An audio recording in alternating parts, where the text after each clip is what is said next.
Welcome to KR engineering and career guidance YouTube channel subscribe చేయండి, like చేయండి, share చేయండి.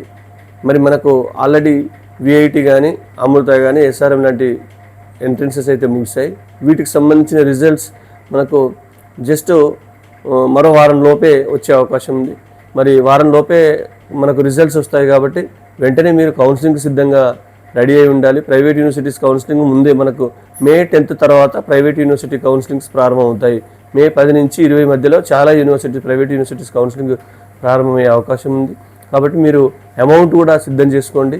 దానికి సంబంధించిన డాక్యుమెంట్స్ మనం ఆల్రెడీ జోసా కౌన్సిలింగ్కి ఏ అయితే డాక్యుమెంట్స్ ఇచ్చామో అవే డాక్యుమెంట్స్ దాదాపు అన్ని కౌన్సిలింగ్స్కి ఉపయోగపడతాయి.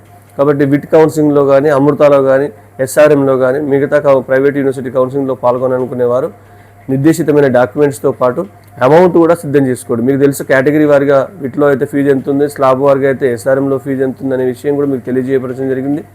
మరి మీ పర్ఫార్మెన్స్ని బట్టి ఏ కేటగిరీలో వచ్చినా జాయిన్ అవ్వడానికి సిద్ధంగా ఉంటే మీరు అమౌంట్ సిద్ధం చేసుకోండి, డాక్యుమెంట్స్ సిద్ధం చేసుకోవాల్సిందిగా కోరడం జరుగుతుంది. Thank you.